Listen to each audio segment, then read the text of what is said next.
Good evening everybody, मैं सोनू, आप देख रहे हैं मस्ती एकेडमी यूट्यूब चैनल। तो दोस्तों कल तक हमने देखा था किसके बारे में, मस्क्यूलर सिस्टम, जिसको हिंदी में कहते हैं पेशीय तंत्र। क्या कहते हैं? तंत्र। देखिए सिस्टम का मतलब क्या होता है कि कोई भी चीज को अगर हम सिस्टमेटिक सजा देते हैं तो उसी को हम सिस्टम कहते हैं। क्या कहते हैं? सिस्टम। जैसे देखिए कि हमारा कंप्यूटर है वह एक सिस्टम है, उसको सिस्टम क्यों कहते हैं? क्योंकि उसमें सीपीयू है, माउस है, कीबोर्ड है और वो क्या है, एक उसका एक मटेरियल है। तो उन सभी को जब हम एक जगह मिला देते हैं तब हम उसको क्या कहते हैं? सिस्टम कहते हैं। This is a system. जैसे मान लीजिए कि हमारा घर है, जैसे मान लीजिए कि हमारा घर कैसे बना, तो घर भी एक सिस्टम है। जैसे ईंट को, उसमें ईंट को जोड़ जोड़कर हमने क्या बनाया? कमरा बनाया। और उस कमरे को हमने जब सिस्टमेटिक सजा दिया, यानी कि कमरे को जब सिस्टमेटिक सजा देते हैं तब हम उसको भी एक सिस्टम कहते हैं। यानी हमारा रूम का जो एक कमरा है जिसमें अभी हम क्लास ले रहे हैं, तो हमारा इस क्लास का जो रूम है, ये जो क्लासरूम है, ये भी एक क्या है? यह एक सिस्टमेटिक है। यह क्या है? सिस्टमेटिक है। तो उसी तरीके से देखेंगे कि हमारा जो बॉडी है ना, यह भी एक सिस्टमेटिक है। क्या है? यह भी एक सिस्टमेटिक ढंग से,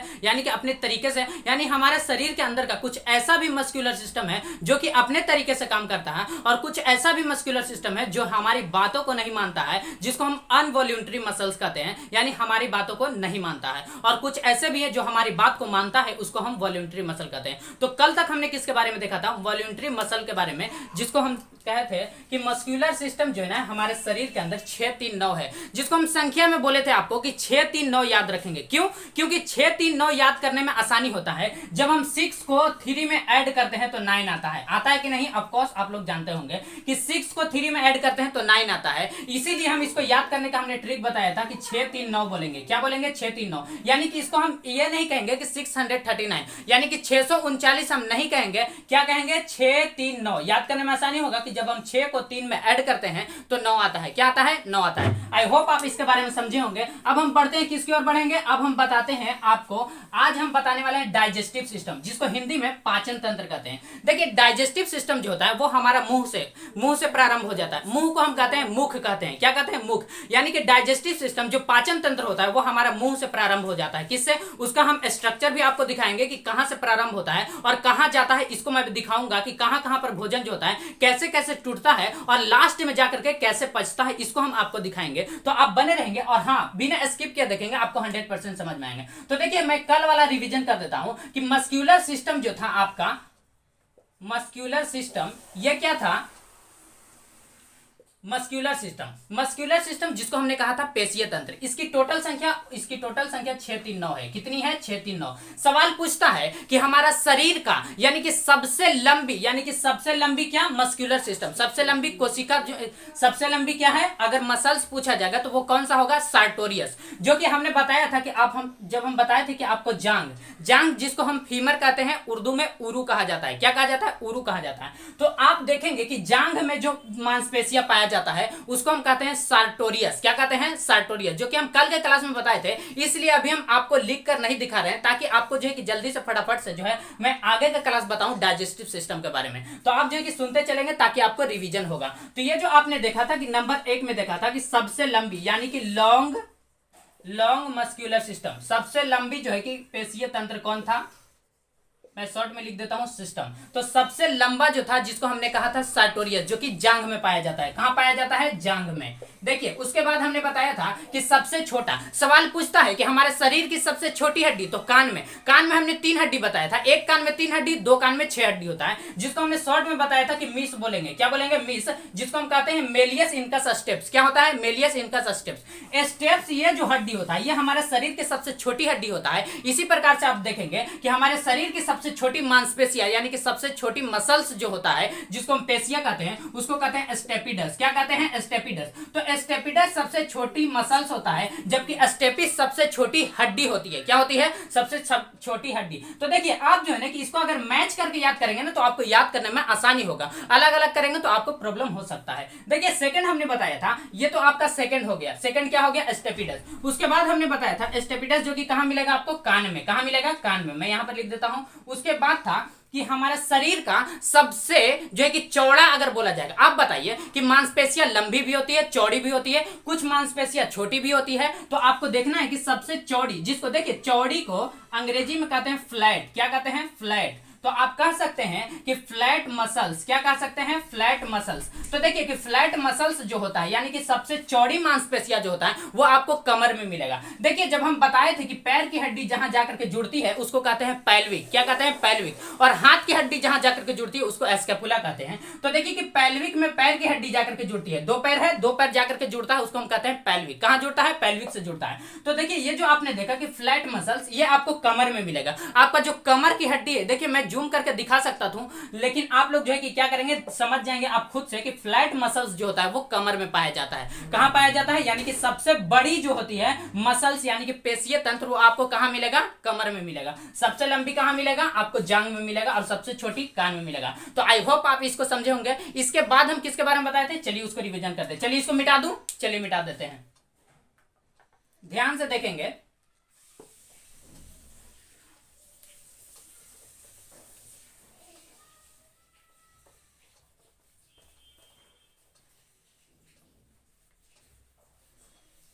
चलिए इसके बाद आज हम स्टार्ट करने वाले हैं किसके बारे में, डाइजेस्टिव सिस्टम, जिसको हिंदी में पाचन तंत्र कहते हैं। देखिए ध्यान से देखेंगे,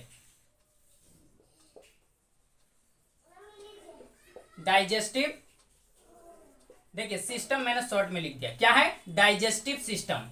देखिए डाइजेस्टिव सिस्टम का मतलब होता है, डाइजेशन का मतलब ये होता है पाचन, क्या होता है, पाचन। तो इसी को हम कहेंगे कि डाइजेस्टिव सिस्टम। अब बताइए कि इसमें लगा हुआ है सिस्टम, क्या लगा हुआ है, सिस्टम। तो अब बताइए कि किसी एक चीज से पाचन होगा, नहीं होगा, यानी कि इसमें भी ढेर सारा अंग होगा, हमारे शरीर का कुछ भाग जो उसको पाचन करेगा। जैसे अगर मान लिया जाता है कि हमारे घर में जो ईंट लगा हुआ है, क्या इस ईंट को हम कहेंगे कि यह एक सिस्टम है, नहीं, इसको सिस्टम नहीं कहेंगे। इसमें जो है कि इसमें कुछ मसाला, बालू भी है, इसमें बालू का भी योगदान है, इसमें सीमेंट का भी योगदान है, और इसमें जो है कि मिस्त्री ने काम किया है, और इसमें जो है कि हमने जो है कि और बहुत सारी चीजें हुई हैं जिसको मिला करके हम सिस्टमेटिक ढंग से उसको क्या कहते हैं कि यह एक क्या है, हमारा सिस्टम है। यानी कि जिस क्लासरूम में अभी हम पढ़ा रहे हैं वह क्या है, सिस्टम है, वह क्या है, सिस्टम है। हमारा बॉडी क्या है, यह एक सिस्टम है। तो उसी तरीके से यह जो पाचन होता है ना, यह एक सिस्टमेटिक ढंग से होता है। तो देखिए पाचन की क्रिया जो होता है ना वो मुंह से होता है, किससे होता है, मुंह से, जिसको हम कहते हैं मुख। देखिए आप जहां भी खाली जगह देखेंगे ना उसको गुहा कहा जाता है। उसको क्या कहा जाता है हिंदी में, अंग्रेजी में उसको कैविटी कहते हैं। क्या कहते हैं, कैविटी कहते हैं। क्या कहते हैं, कैविटी कहते हैं। आप देखते होंगे कि देखिए आप कोलगेट देखते होंगे तो उस पर भी लिखता है कैविटी, लिखता है कि नहीं, 100% लिखता है, आप देख सकते हैं। तो अब हम बताते हैं कि जहां भी खाली जगह होता है उसको हम हिंदी में गुहा कहते हैं और उसको अंग्रेजी में कैविटी कहा जाता है। तो देखिए कि मुख गुहा क्या आता है, मुख गुहा। देखिए हिंदी में मैं लिख रहा हूं, और इसी को अंग्रेजी में कहते हैं बक्कल कैविटी। क्या होता है, बक्कल कैविटी, बक्कल कैविटी। तो देखिए ध्यान से देखेंगे कि बक्कल कैविटी यानी कि इसको हिंदी में कहते हैं मुख गुहा। पाचन की क्रिया मुख से प्रारंभ होती है, यानी कि मुंह से प्रारंभ होता है, और अंत कहां होता है, छोटी आंत में, जिसको हम स्मॉल इंटेस्टाइन कहते हैं। क्या कहते हैं, स्मॉल इंटेस्टाइन। आपको दिखाते हैं जो है कि प्रूफ के साथ कि पाचन कैसे होता है। चलिए हम उसका पहले डायग्राम आपको दिखा देता हूं। देखिए आप देखेंगे, और हाँ, पाचन तंत्र जो होता है यानी कि पाचन की क्रिया होता है वो दो तरीके से, एक होता है जिसको हम कहते हैं एलिमेंट्री कैनाल, जिसको हिंदी में आहार नल कहते हैं, और दूसरा होता है जिसको हम कहते हैं ग्लैंड कहते हैं। कौन सा ग्लैंड है, जिसको हम कहते हैं हिंदी में क्या कहते हैं, ग्लैंड, यानी कि ग्रंथि कहेंगे। देखिए आप देखेंगे, फिगर में बना देता हूं। देखिए फिगर देखेंगे, आप लोग भी बनाएंगे ताकि आपको भी रिवीजन होगा। देखिए ये जो हमारा होता है ना, ये जो आप देख रहे हैं इसको क्या कहते हैं, इसका भी नाम बताएंगे। जहां से शुरू हुआ इसको क्या कहते हैं, मुख कहते हैं। क्या कहते हैं, मुख। तो देखिए यहां से आता है, उसके बाद इसको ग्रास नली कहते हैं। इसको क्या कहते हैं, ग्रास नली। तो आप समझेंगे कि ग्रास नली क्या होता है भाई, इसको अंग्रेजी में ओसोफेगस कहा जाता है। क्या कहा जाता है, ओसोफेगस कहा जाता है। तो देखिए कि मुख गुहा से प्रारंभ हुआ, यानी कि बक्कल कैविटी, मैं शॉर्ट में बीसी लिख देता हूं, बक्कल कैविटी से प्रारंभ हुआ, उसके बाद कहां चला, ओसोफेगस। क्या होता है, ओसोफेगस, मैं शॉर्ट लिख देता हूं, ओसोफेगस। उसके बाद जो आता है हमारा पेट, यानी जिसको अंग्रेजी में स्टोमेच कहते हैं। क्या कहते हैं, स्टोमेच, यानी कि पेट में आ जाता है। तो सबसे पहले भोजन जब हम खाते हैं, जब खाना खाते हैं तो सबसे पहले मुख में आता है। अब बताइए अगर मुख में कोई कहेगा कि इसको मुख गुहा क्यों कहा गया है, मुख गुहा। देखिए हमने बताया कि इसका गुहा का मतलब होता है कि खाली जगह, यानी कि जहां भी खाली जगह होगा उसको हम गुहा कहेंगे। जैसे हमारा क्लासरूम, तो क्लासरूम में इसमें भी क्या है, गुहा है, यानी कि खाली जगह है, तभी तो हम वहां पढ़ा रहे हैं, अन्यथा कहां से हम पढ़ा पाते हैं, तो नहीं पढ़ा पाते हैं। तो देखिए यहां जो आप देखा बक्कल कैविटी, तो बक्कल कैविटी में कुछ खाली जगह होता है जिसके वजह से हम उसको भोजन को वहां पर रख पाते हैं। उसके बाद भोजन क्या होता है कि धीरे धीरे नीचे की ओर बढ़ता है, तो कहां पहुंचता है, ओसोफेगस, यानी जिसको हम कहते हैं, क्या कहते हैं इसको हिंदी में, ग्रास नली। इसके बाद भोजन भोजन जो होता है हमारा आमाशय में आ जाता है, जिसको हम पेट कहते हैं। क्या कहते हैं? पेट कहते हैं। आप ध्यान से देखेंगे, ये हमारा पेट है, ये क्या है? पेट है। तो आमाशय में पहुंच जाता है, जिसको हम अंग्रेजी में क्या कहते हैं? स्टोमेच कहते हैं, और इसको पेट भी कहते हैं। तो देखिए, उसके बाद आ जाता है छोटी आंत। उसके बाद क्या आता है? छोटी आंत, जिसको हम स्मॉल इंटेस्टाइन कहते हैं। क्या कहते हैं? स्मॉल इंटेस्टाइन कहते हैं। और उसके बाद बड़ी आंत आता है। आपको मैं दिखाता हूं बड़ी आंत कैसे आता है। चलिए, उसके बाद क्या आ जाता है? बड़ी आंत। देखिए बड़ी आंत कैसे जुड़ता है, मैं रेड से आपको दिखा देता हूं ताकि आपको देखने में आसानी होगा। देखिए बड़ी आंत जो होता है ना, यहां से जुड़ जाता है। कहां से? यहां से आपका बड़ी आंत जुड़ जाता है, जिसको हम लार्ज इंटेस्टाइन कहते हैं। क्या कहते हैं? Large intestine. लार्ज इंटेस्टाइन यहां से जुड़ जाता है। कहां से जुड़ता है? यहां से जुड़ता है। देखिए इस टाइप से होता है, आप स्ट्रक्चर देख सकते हैं। इस टाइप से ये हमारा बड़ी आंत होता है। क्या होता है? बड़ी आंत। उसके बाद यहां पर आपका आ जाता है एनस। क्या होता है? एनस। मैं बताता हूं आगे, जिसको हिंदी में गूदा कहते हैं, या इसी को मलाशय कहा जाता है। तो देखिए सबसे पहले हमारा भोजन क्या होता है? भोजन सबसे पहले मुख में होता है। कहां होता है? मुख में होता है। उसके बाद आता है ग्रास नली में। अब बताइए कि जैसे देखिए कि यह एक पॉइंट ए है और दूसरा पॉइंट बी है। यह पॉइंट ए है, दूसरा पॉइंट बी है। अगर हम इसी को मिला देते हैं तो इसी को कहते हैं कि लाइन। यह क्या है? A B. ए बी क्या हो गया? लाइन हो गया। जब हम ए और बी को मिला दिए तो यह भी ए बी क्या हो गया? लाइन हो गया। उसी प्रकार से देखिए कि यह हमारा मुंह है। ये क्या है? मुख है। और मुख को यदि हम पेट से मिला देते हैं ना, इसी को ग्रास नली यानी कि इसी को ओइसोफेगस कहते हैं। यानी यहां से यहां तक जो आप देख रहे हैं ना, इसी को हम ओइसोफेगस कहते हैं। तो आप कह सकते हैं कि मुख को पेट से मिला देना क्या कहलाता है? ओइसोफेगस कहलाता है। मुख गुहा को पेट से मिला देना क्या कहलाता है? ओइसोफेगस कहलाता है। तो आई होप आप समझ रहे होंगे। देखिए इसके बाद आपको मैं दिखाता हूं कुछ। देखिए फिगर देखेंगे आप, मैं इसको अब मिटा देता हूं। अच्छे तरीके से मैं लिख दूंगा, एक जगह आपको याद करने में आसानी होगा। चलिए देखिए, आप लोग भी जो है ना फिगर बनाते चलेंगे, फिगर बनाएंगे आपको ज्यादा बेटर होगा। देखिए कोई भी जो चीज होता है, अगर मान लिया जाता है कोई बोलता है तो उसको हम कुछ समय के लिए याद रखते हैं, लेकिन जब हम फिगर देख लेते हैं, जैसे मूवी देखते हैं तो मूवी में क्या होता है? उसमें फिगर दिखाया जाता है। फिगर देखते हैं तो हमको याद रहता है कि यहां पर यह सीन हुआ था। क्या हुआ था? जैसे हम बाहर जाते हैं, मान लिया जाता है कि किसी पॉल के पास किसी वजह से अगर कोई जो है कि मार खा जाता है, यानी पिटा जाता है, तो उसमें क्या होता है कि हमको जब हम उस पॉल के पास से गुजरते हैं तो याद आता है कि इसी पॉल के पास हमने मार खाया था। उसी टाइप से आप जो है ना कि आपको मैं फिगर दिखाता हूं ताकि आपको फिगर से याद होगा। यानी कि आप आंख बंद करके बता सकते हैं कि यहां पर जो है कि ओइसोफेगस है, यहां पर स्टोमेच है, यहां पर स्मॉल इंटेस्टाइन है, यहां पर लार्ज इंटेस्टाइन है, उसको हम बताते हैं। तो देखिए आप जो है कि सबसे पहले डायग्राम को बनाते चलेंगे। तो देखिए सबसे पहले मैं एक डायग्राम बना देता हूं, आपको याद करने में आसानी होगा। देखेंगे ध्यान से।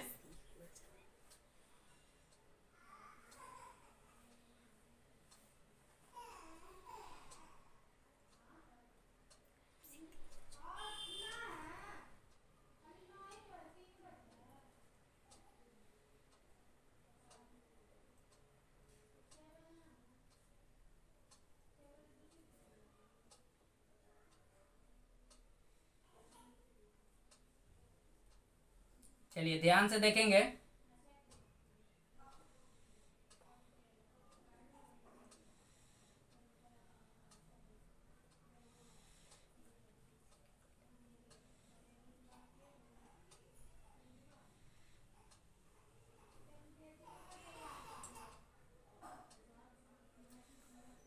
देखिए ये थोड़ा ऊपर हो गया, इसीलिए इसको मैं नीचे कर देता हूं।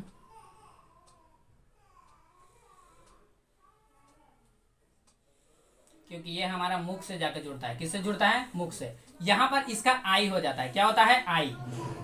ध्यान से देखेंगे, यहां पर इसका कुछ बाल हो जाता है। क्या है? बाल है। यहां पे आपको कान मिलेगा। क्या मिलेगा? कान।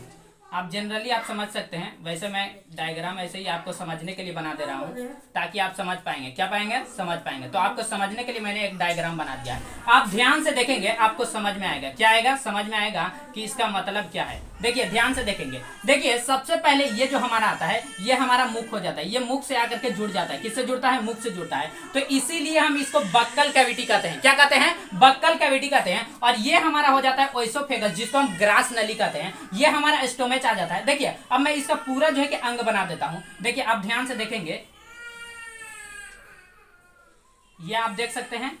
अब देखिए इसके बाद जब हम ग्लैंड बताएंगे ना, तो इसका मैं डायग्राम जो है कि ग्लैंड का भी डायग्राम बना दे रहा हूं ताकि आपको याद करने में आसानी होगा। देखिए यहां से ग्लैंड कुछ इस टाइप से निकलता है, ये कुछ इस टाइप से, और ये ग्लैंड है आपका।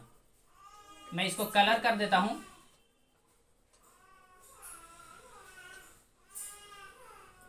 देखिए यह हमारा लीवर है, यह क्या है, लीवर है, जिसको हम यकृत भी कहते हैं।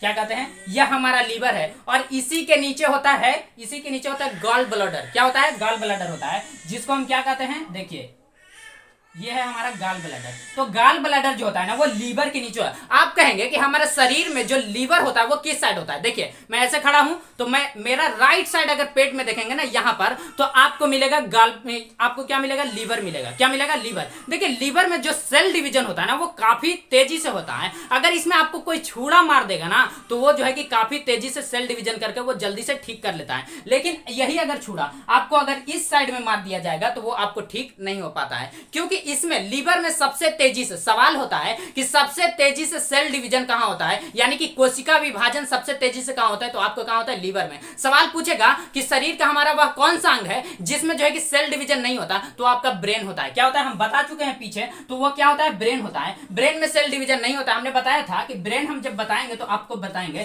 कि ब्रेन में 90% जो होता है न्यूरॉन सेल होता है, जबकि 10% ग्लियल सेल होता है। क्या होता है, 10% ग्लियल सेल। क्या आपने कभी सुना है कि ब्रेन कैंसर? नहीं, ब्रेन ट्यूमर होता है, ब्रेन कैंसर नहीं होता है। देखिए 90% में सेंट्रोसोम नहीं पाया जाता है, सेंट्रोसोम नहीं पाया जाता है, जिसकी वजह से इसमें सेल डिवीजन नहीं होता है। और इसी ग्लियल सेल में जो है कि 10% ग्लियल सेल के अंदर इसी में जो क्या पाया जाता है, सेंट्रोसोम, जिसकी वजह से सेल डिवीजन होता है। और सेल डिवीजन होता है तो इसी में कोशिका विभाजन होता है। जब कोशिका विभाजन होगा तो यही क्या करता है, इसमें ब्रेन ट्यूमर होता है। इसी की वजह से क्या होता है, ब्रेन ट्यूमर होता है। आई होप आप समझे होंगे। चलिए आगे बताते हैं। चलिए अब आप देखेंगे यहां पर, देखिए फिगर को मैं और बना देता हूं आगे। चलिए देखिए यहां से आप देखेंगे, देखिए ये भाग और यहां से आपका निकलता है ये भाग।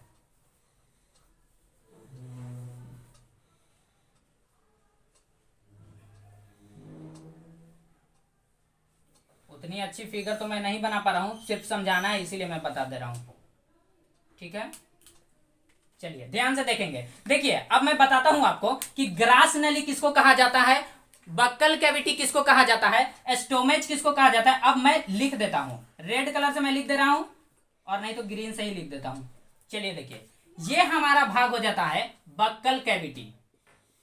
मैं शॉर्ट में बीसी लिख रहा हूं, आप समझेंगे, बक्कल कैविटी। उसके बाद यहां से जो आप देख रहे हैं, यहां से यहां तक ये जो भाग होता है, इसको हम क्या कहते हैं, इसी को हम कहते हैं ओएसोफेगस। क्या कहते हैं, ओएसोफेगस। ऑफ नहीं समझेंगे, ओएसोफेगस है, जिसको हिंदी में ग्रास नली कहते हैं। देखिए इसके नीचे आएंगे तो ये वाला जो भाग होता है, जिसको मैं रेड से कर देता हूं, ये वाला क्या है, स्टोमेच है। ये वाला हमारा क्या है, स्टोमेच है। आप ध्यान से देखेंगे, ये वाला भाग क्या है, स्टोमेच है। तो ये आप जो देख रहे हैं ये आपका स्टोमेच कहलाता है, जिसको हम पेट कहते हैं। क्या कहते हैं, पेट कहते हैं, जिसको अमाशय भी कहते हैं। तो ये जो आप देख रहे हैं रेड कलर का, ये आपका क्या है, स्टोमेच। मैं शॉर्ट में लिख देता हूं स्टोमेच। ये क्या है, स्टोमेच। इसके बाद जो ये जो आप देख रहे हैं ये वाला, इसको हम कहते हैं, मैं ब्लैक से कर देता हूं, इसको कहते हैं स्मॉल इंटेस्टाइन। ये क्या है, स्मॉल इंटेस्टाइन है, स्मॉल इंटेस्टाइन। देखिए और ये वाला जो रेड कलर का आप जो देख रहे हैं ना, इसको कहते हैं लार्ज इंटेस्टाइन। इसको क्या कहते हैं, मैं इस साइड की ओर लिख देता हूं, लार्ज इंटेस्टाइन। तो ये आप, आई होप आप समझ रहे होंगे।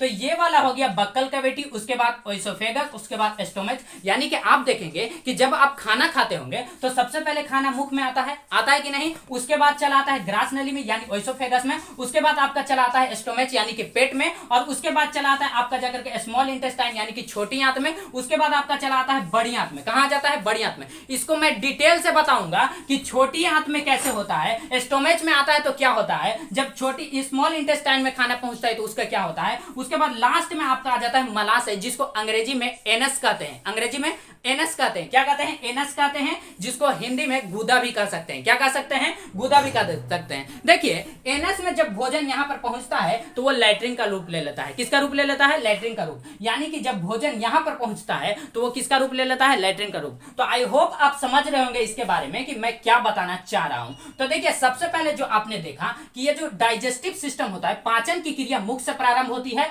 और जो पूर्ण होता है यानी कि पाचन पूर्ण हो जाता है, खत्म हो जाता है कहां जाकर के, छोटी आंत में, स्मॉल इंटेस्टाइन में भोजन का पाचन खत्म हो जाता है। अब बताइए कि पाचन तंत्र का हम दो बता रहे हैं। एक होता है आहार नाल, जिसको हम एलिमेंट्री कैनाल कहते हैं, मैं शॉर्ट में इसी लिख रहा हूं, जिसको आहार नाल कहते हैं, आहार नाल, आहार नाल। देखिए ये जो भोजन आप करते हैं ना, तो भोजन सबसे पहले मुख में, उसके बाद ग्रास नाली, ग्रास नाली से भोजन जब पेट में आता है तो ये लगभग 4 घंटे तक रहता है। कितने घंटे तक? आप याद रखेंगे कि जब भोजन ग्रास नाली से यानी ओइसोफेगस से स्टोमेज तक पहुंचता है, तो स्टोमेज में भोजन यानी कि पेट में जो हमारा खाना होता है वो लगभग 4 घंटा, अगर 4 घंटा से ज्यादा रह जाता है तो कभी कभी देखते होंगे कि किसी का पेट खराब हो जाता है, होता है कि नहीं? 100%। आप जानते होंगे कि 4 घंटा से ज्यादा अगर भोजन आपके पेट में रह गया तो वो भोजन क्या होता है? खराब हो जाता है, सड़ जाता है, महक जाता है। तो जिसके वजह से आपका क्या होता है कि ढेकार भी आता है गलत गलत तरीके से। तो आप देख सकते हैं कि भोजन को पेट में कितना देर तक रखना है? 4 घंटे। 4 घंटे तक ही रहता है, रेयरली केस में कभी कभी हो जाता है। उसके बाद जो है कि स्मॉल इंटेस्टाइन में, देखिए इसको हम डीपली कब बताएंगे? जब हम आपको आहार नाल बताएंगे ना, उसके अंदर बताएंगे। अभी तो हम आपको ऊपर ऊपर बता रहे हैं कि इसमें क्या होता है कि सबसे पहले भोजन, देखिए आपको मैं लिख देता हूं, उस तरीके से आप याद रखेंगे। देखिए सबसे पहले मुख गुहा, मुख गुहा, उसके बाद कहां आता है? ग्रास नली, ग्रास नली, मैं सबका अंग्रेजी भी बताऊंगा। ग्रास नली से भोजन आता है पेट में यानी कि आमाशय, आमाशय के बाद भोजन कहां आ जाता है? देखते चलेंगे कि मुख गुहा, उसके बाद ग्रास नली, उसके बाद आमाशय, आमाशय के बाद छोटी आंत, जिसको हम स्मॉल इंटेस्टाइन कहते हैं, छोटी आंत। उसके बाद भोजन आता है बड़ी आंत, बड़ी आंत। उसके बाद भोजन चलाता है आपका जाकर के कहा? मलाशय, मलाशय, जिसको हमने गुदा भी कहा। क्या कहा है? गुदा, जिसको अंग्रेजी में एनस कहते हैं। क्या कहते हैं? एनस, अनस नहीं, एनस। तो देखिए ये जो आपका है मुख गुहा, उसके बाद ग्रास नाली, यानी कि जब हम खाना खाएं तो सबसे पहले भोजन मुख गुहा, उसके बाद ग्रास नाली, उसके बाद अमाशय, उसके बाद छोटी आंत, उसके बाद बड़ी आंत, उसके बाद मलाशय यानी कि गुदा। यानी जब मलाशय में भोजन पहुंचता है तो वो लैट्रिन का रूप ले लेता है। किसका? आप मजाक नहीं समझेंगे, 100% आप समझेंगे, ये मैं बता रहा हूं जो। तो ये जो आपने देखा ये किसके वजह से होता है? आहार नाल की वजह से, जिसको हम एलिमेंट्री कैनाल कहते हैं। क्या कहते हैं? Alimentary canal. इसके बाद आपको हम बताएंगे किसके बारे में? जो सेकंड पाचन तंत्र का क्रिया है, जिसको हम ग्लैंड कहते हैं। आप बताइए कि आपने मुंह में भोजन लिया, उसको चबाया, तो बताइए कि मुख में आपका पाचन कौन कौन करता है? क्या मुख में 3 चीज होता है, एक आपका जीभ होता है, दूसरा दांत होता है, और तीसरा आपको लार ग्रंथि, क्या? जिसको हम सैलिवरी ग्लैंड कहते हैं। देखिए लार ग्रंथि को अंग्रेजी में सैलिवरी ग्लैंड कहते हैं। क्या कहते हैं? Salivary gland. तो देखिए कि आपका बताइए, क्या जीभ जो होता है मुख में, क्या वो पाचन का कार्य करता है? नहीं। दांत करता है कि नहीं? बताइए, अगर आप भोजन लेते हैं मुख में, अगर आप उसको चबाएं नहीं तो क्या वहां से प्रारंभ होगा? नहीं होगा। तो उसको चबाने के लिए दांत की जरूरत है। तो यानी कि दांत की भी मुख्य भूमिका है भोजन पचाने में। उसके बाद हमारा क्या होता है कि मुख में क्या निकलता है? लार निकलता है,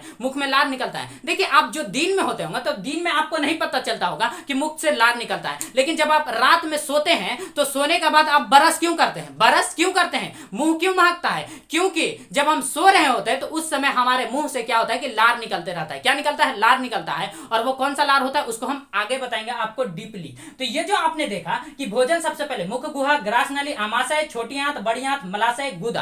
अंग्रेजी में बोलेंगे कि buccal cavity, oesophagus, stomach, small intestine, large intestine, और उसके बाद आपका आ जाएगा एनस। क्या आता है? एनस। अब हम समझेंगे किसके बारे में? ग्लैंड के बारे में, कि ग्लैंड का काम क्या है। तो देखिए ग्लैंड में 3 जोड़ी लार ग्रंथि, 3 जोड़ी लार ग्रंथि, उसी में आपको मिलेगा यकृत, जिसको हम लीवर कहते हैं, जिसको हम क्या कहते हैं? लीवर कहते हैं। उसी में आपको मिलेगा गॉल ब्लैडर। क्या होता है? Gall bladder. देखिए गॉल ब्लैडर में क्या होता है कि पत्थर हो जाता है ना, लोगों को जब गॉल ब्लैडर में पत्थर हो जाता है तो डॉक्टर इसको निकाल कर काट करके निकाल देता है, इससे कोई दिक्कत नहीं है। इसको डॉक्टर क्या करता है, ये जो आप राउंड गोल कलर का देख रहे हैं ना, यही आपका गॉल ब्लैडर है, जिसको हिंदी में पित्ताशय कहते हैं। क्या कहते हैं? पित्ताशय कहते हैं। क्या कहते हैं? पित्ताशय कहते हैं। तो देखिए कि गॉल ब्लैडर का निर्माण कहां होता है? लीवर में होता है। कहां होता है? लीवर में होता है। तो ये आप देख सकते हैं, ये क्या है? गॉल ब्लैडर है। और ये आपका जो ग्रीन कलर का जो ऊपर देख रहे हैं, ये आपका लीवर कहलाता है। क्या कहलाता है? लीवर, जिसको हिंदी में, जिसको उर्दू में जिगर कहा जाता है। क्या कहा जाता है? जिगर कहा जाता है। और अंग्रेजी में इसको लीवर कहते हैं, हिंदी में यकृत कहते हैं। तो आई होप आप समझ रहे होंगे। अब देखिए इसके बाद अब हम क्या बताएंगे? ग्लैंड बताने वाले हैं। तो चलिए इसको मिटा दूं,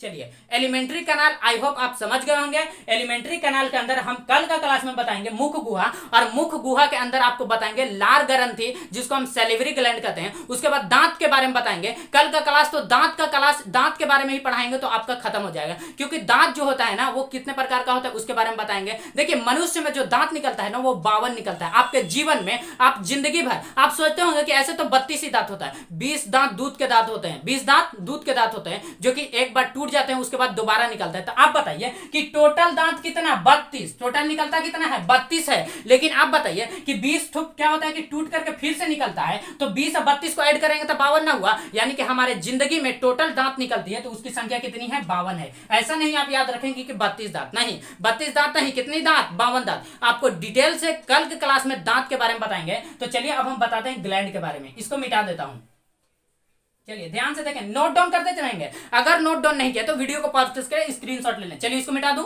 चलिए डायग्राम को नहीं मिटाता हूं क्योंकि इसके बारे में अभी हमको समझाना है।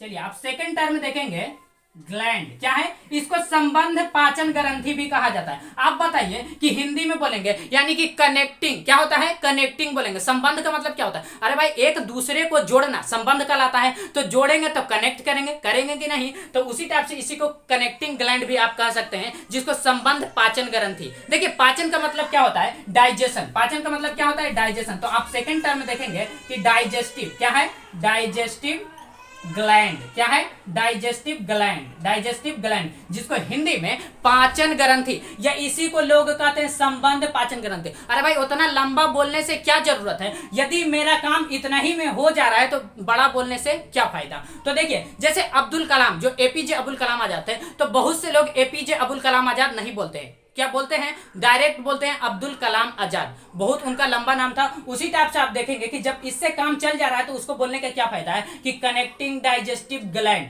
ऐसे ही बोल देते हैं कि डाइजेस्टिव ग्लैंड, इसका काम क्या है, पाचन करना, जिसको हिंदी में क्या कहते हैं, पाचन ग्रंथि। क्या कहेंगे, पाचन ग्रंथि। भाई इसका भी काम पाचन का ही होता है, लेकिन ये क्या करता है कि लार निकलता है। देखिए जब हम सो रहे होते हैं तो हमारे मुख से, देखिए हमारे मुख से डेली 1 से 1.5 लीटर लार का निर्माण होता है। क्या आपको पता चलता है कि इतना सारा लार बनता है, लेकिन आपको पता नहीं चलता है। तो देखिए मैं बताऊंगा कि कैसे, कल के क्लास में आपको डीपली बताया जाएगा, लेकिन अभी जो है कि आप समझेंगे ऊपर ऊपर। तो देखिए कि डाइजेस्टिव ग्लैंड में क्या होता है कि इसमें भी पाचन होता है। इसमें क्या होता है, पाचन होता है। सबसे पहला नंबर 1 आपका आता है जिसको हम कहते हैं लार ग्रंथि, जिसको अंग्रेजी में सैलिवरी ग्लैंड कहते हैं। मैं हिंदी में लिख देता हूं लार ग्रंथि। क्या होता है, लार ग्रंथि, लार ग्रंथि, जिसको अंग्रेजी में क्या कहते हैं, सैलिवरी ग्लैंड कहते हैं। क्या कहते हैं, सैलिवरी ग्लैंड। आप देखेंगे तो सेकंड टर्म आपका आता है, सेकंड टर्म आपका क्या आता है, यकृत, जिसको हम क्या कहते हैं, लीवर, जिसको क्या कहते हैं, लीवर। तो सेकंड टर्म आपका आता है यकृत, जिसको हम क्या कहेंगे, लीवर कहेंगे।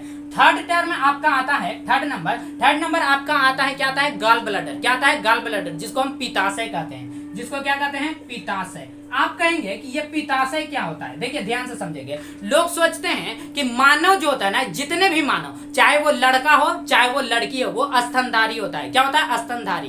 देखिए लोग समझते हैं कि स्तनधारी में केवल फीमेल आते हैं, ऐसा नहीं सोचना है। स्तनधारी में मेल फीमेल दोनों आता है, लेकिन फीमेल में क्या होता है कि स्तन ग्रंथि पाया जाता है, जबकि मेल में स्तन ग्रंथि नहीं पाया जाता है। स्तन ग्रंथि क्या होता है, नहीं पाया जाता है। देखिए मैं डीपली आपको बताएंगे जब हम आगे बताएंगे। देखिए अभी तो हम इसके बारे में बताएंगे, इसके बाद आपको जब हम मुख गुहा बताएंगे यानी बक्कल कैविटी, उसमें हम लार ग्रंथि बताएंगे डीपली से। उसके बाद उसमें हम तीत के बारे में यानी दांत के बारे में बताएंगे। कितने भी दांत आपको फटाफट से आपको याद हो जाएगा। उसके बाद हम क्या बताएंगे, दांत बता देंगे। और उसके बाद देखिए कि जीभ आता है। मुख में 3 भाग, लार ग्रंथि 3 जोड़ा आता है, यानी कि 3 3 6, संख्या में बोलेंगे तो 6। देखिए हमारा शरीर का जितने भी पार्ट हैं लगभग सब के सब जोड़ा में, एक हाथ इधर एक हाथ इधर, एक पैर इधर एक पैर इधर, यानी कि जितने भी देखेंगे वो सब के सब जोड़ा में, एक आंख इधर एक आंख इधर। देखते हैं कि दांत भी देखते हैं तो वो भी जोड़ा में आता है, दांत भी देखेंगे जोड़ा में। देखिए नाक में यानी कि नोज में आप जो होल देख रहे हैं, एक साइड इधर एक साइड इधर, कान देख रहे हैं ये भी एक साइड ये भी एक साइड, यानी कि जितने भी अधिकतर देखा जाता है वो जोड़ा में।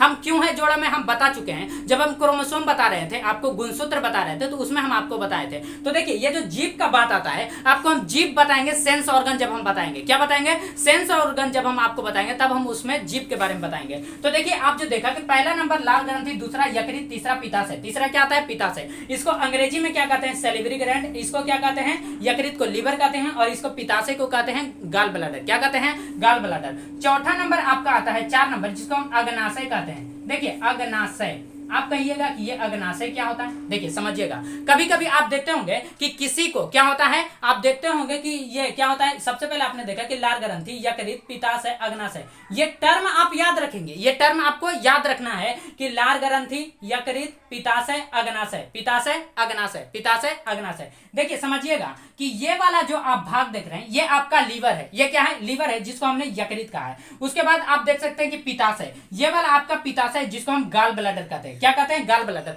अब बात आया कि अग्नाशय का, कि अग्नाशय क्या है। तो देखिए अग्नाशय मैं दिखाता हूं। ये वाला जो आप यहां पर आप भाग देखेंगे, मैं ब्लैक से रेड से ही कर देता हूं, सॉरी ब्लैक से ही कर देता हूं। देखिए यहां पर जो आप भाग देख रहे हैं ना,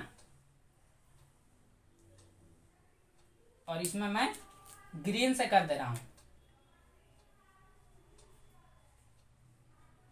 देखिए ये जो आप देख रहे हैं ना, इसी को अग्नाशय कहते हैं। इसी को अग्नाशय, इसको अंग्रेजी में कहेंगे तो पैंक्रियाज। क्या होता है? पैंक्रियाज। आप देखते होंगे कि जब किसी व्यक्ति का शुगर बढ़ जाता है, शुगर बढ़ता है, तो ये पैंक्रियाज में गड़बड़ होता है। किसमें होता है? पैंक्रियाज। मैं इस साइड की ओर लिख देता हूं पैंक्रियाज। यह आपका पैंक्रियाज है। तो शुगर में बढ़ना, शुगर का घटना, यह किसका क्रिया है? पैंक्रियाज। यानी कि आपका पैंक्रियाज यानी अग्नाशय में अगर गड़बड़ी होगा तो आप क्या समझेंगे कि आपका अगर अग्नाशय में गड़बड़ी हुआ है, यानी कि आपका क्या शुगर घट रहा है, शुगर बढ़ रहा है। किसके वजह से? पैंक्रियाज में गड़बड़ी की वजह से। तो आई होप आप जो है कि डाइजेस्टिव ग्लैंड के बारे में समझे होंगे। कल के क्लास में हम बताएंगे कि फर्स्ट नंबर जो हमने बताया था कि मुख गुहा, बक्कल कैविटी, बक्कल कैविटी के अंदर जो है कि हम बताएंगे लार ग्रंथि, और लार ग्रंथि के बाद आपका बताएंगे किसके बारे में? तीत के बारे में बताएंगे। जैसे आप देखते होंगे ये वाला जो आगे का तीत होता है उसको इंसीजर कहते हैं। उसके बाद केनाइन होता है, उसके बाद प्रीमोलर, मोलर। आप देखते होंगे कि बच्चों में क्या नहीं होता। उसके बाद जो है कि दांत का जो है कि दांत का अध्ययन क्या कहलाता है? देखिए दांत का अध्ययन ओडोंटोलॉजी कहलाता है। यदि हम दांत के बारे में पढ़ेंगे ओडोंटोलॉजी कहलाता है। क्या कहलाता है? ओडोंटोलॉजी। उसके बाद आपको जो है कि डेंटाइन फार्मूला बताएंगे, दांत का फार्मूला, कि बच्चों में दांत की संख्या कितनी होती है, उसको कैसे निकाला जाता है। जब बच्चा जवान हो जाता है तो उसमें दांत की संख्या कैसे निकाली जाती है। आई होप आप समझ गए होंगे। तो मिलते हैं नेक्स्ट क्लास में, तब तक के लिए जय हिंद।